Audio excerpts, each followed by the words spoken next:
Ei mitään. Pitäisköhän meidän soittaa sille Merimaan Jussille?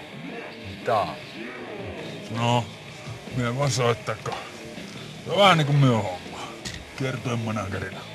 Niin, ja sinulla on se siellä suoraan valintana se sinun puhelimessa.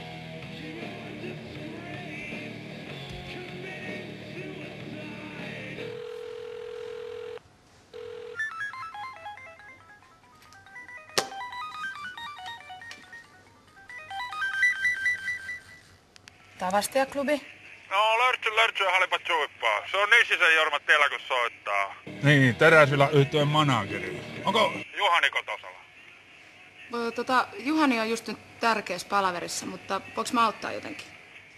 Niin, mie... Soittelin vaan, kun... Ei ole Juhanilta saatu sellaista... Selkeetä vastausta siitä, että päästäkö me sinne keikalle vai ei.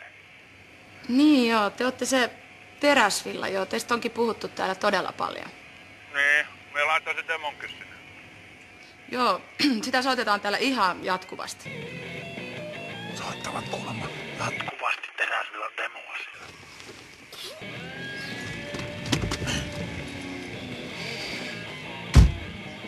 Niin. Milloinkas me voitais tulla? No jos te tuutte vaikka perjantaina. Ai perhana, meillä on silloin toi kotiteollisuus, mutta... Jos tehdään sillä tavalla, että me perutaan ne ja otetaan sitten teidät tilalle. No, mitenkäs tuo... PA-laitteesta löytyykö sieltä? Ei, jokainen tuo omat styrkkarit. No, asiahan on sitten vilipitön. Että halipat suippua ja ei muuta kuin perjantaihin. Mikä Urpo?